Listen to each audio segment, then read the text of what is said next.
2, 3, Test, 1, 2, Test.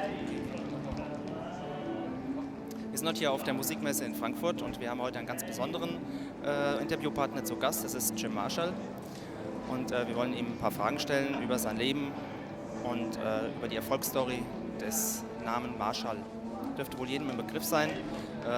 Gitarrenverstärker, Bassverstärker, also ganz bekannt.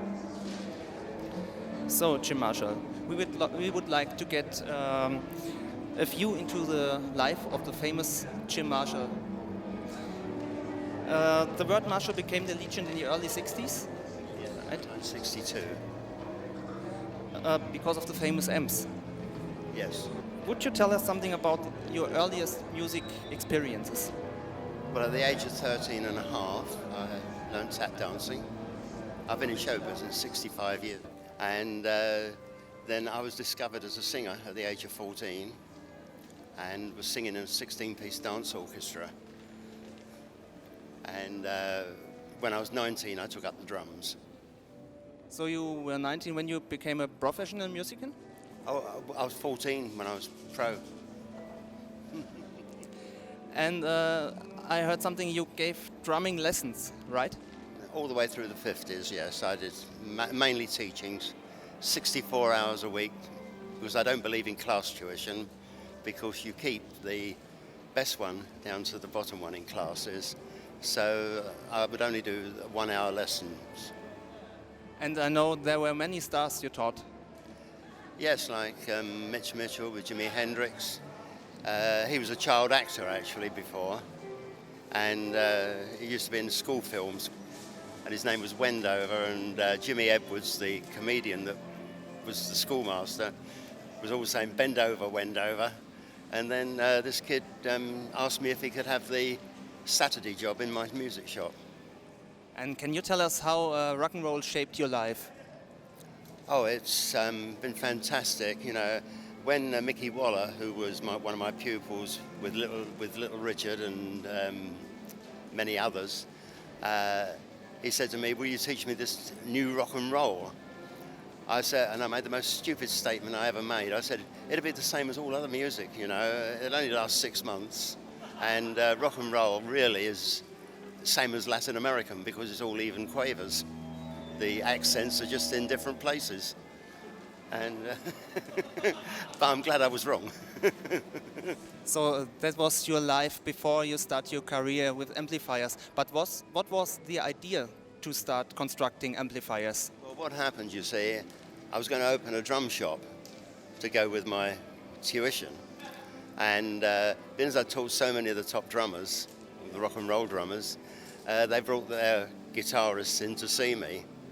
And Pete Townsend, Richie Blackmore, who happened to be playing with one of my pupils in the school band, and Big Jim Sullivan all said to me, "You know, the amplifier's not made to suit our type of music." So I listened to them, and I have a very good ear. And to me, it was obvious it was the harmonics of the valve that wanted to be driven at a certain stage, you know, to get the sound that we have now. We did 6 prototypes before we came to the one that I said, that's going to be the Marshall sound. And it's been the Marshall sound ever since. So please tell me, what is the typical Marshall sound? Well, it's, when you say typical, it's really, as I say, the driving of the valve. That's the main thing, the harmonics. But there's other things we do to it that we do not discuss. But as far as the sound is concerned, it was just the sound that those boys wanted in the first place. And would you say that there was some kind of opening, starting building amps in the 50s and 60s? No, it was in 1962. Beginning of 1962, we started designing. And it was September in 62 that we sold the first ones. We just put the chassis in the shop on a Saturday, and we sold 23 the first day. And in those days, we could only build one a week, but we quickly caught up. So would you say that it was profitable that you had experiences in music before you start building amps, to know the desires or the longings of the different musicians? Oh yes, you see, as I say, you know, during the 40s, I was one of the top singers in England and also one of the top drummers. That's why here on the poster with Nico McBrain from Iron Maiden, we've done a special poster for Premier Drum Company that shows me way back in various times, with various drum kits. But you never played the guitar? No. I long to learn to play, but I never had the time because I've always worked 16 hours a day and I manage on 4 hours sleep every night. Your factory is in Milton Keynes, right? Well, it's Bletchley really, but it's now been taken over by the new city. And how many staff members do you have there? Around about 250. Are you still going to work every day? Not till 6 o'clock in the morning. So tell me, are you still playing the drums? Oh yes, you see, I'm what they call a water rat. There's always less than 200 of us worldwide. Bob Hope is one, Howard Keel, many of the top stars, Laurel and Hardy were water rats. But we go to charities to help charities to raise money. And what kind of style do you play yet? Still the rock and roll? Well, I can play all types of music, so it makes no difference whether it's rock and roll or jazz or big bands, I can still perform. And the music fair, Frankfurt, do you enjoy it? Oh yes, well I've been coming here since 1966. Haven't missed a year. Yes, okay.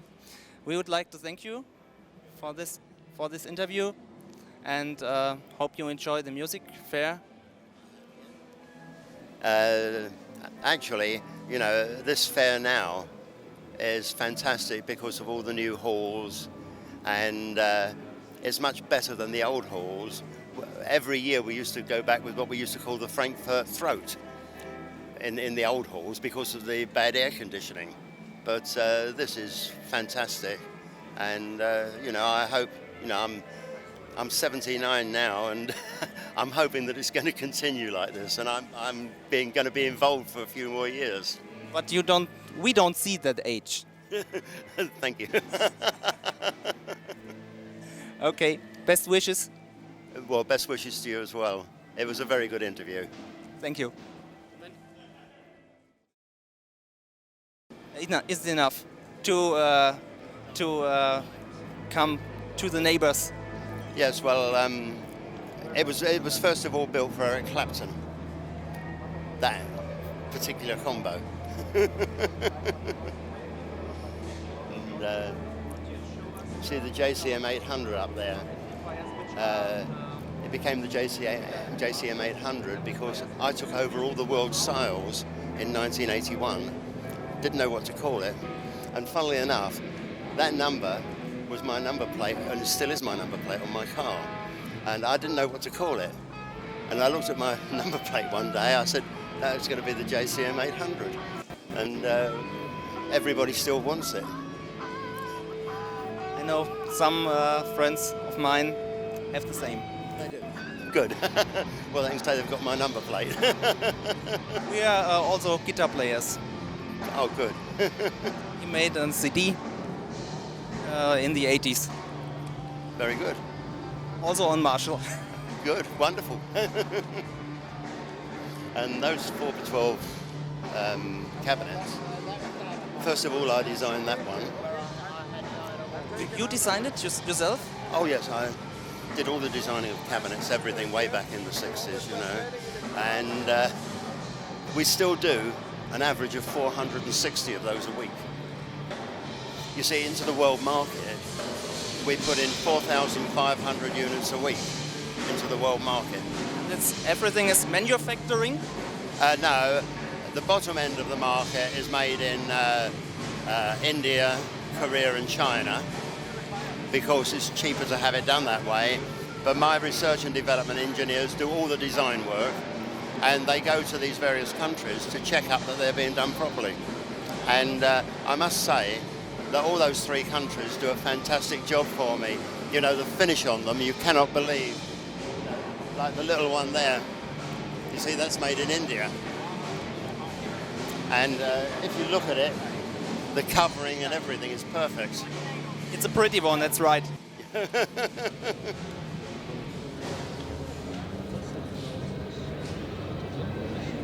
I have an autograph? And your name? Marco. Marco, with a C. Achso, leider noch ein paar Prospekte mitnehmen, aber du wolltest 2 haben. Dann kriege ich doch noch ein Quiz.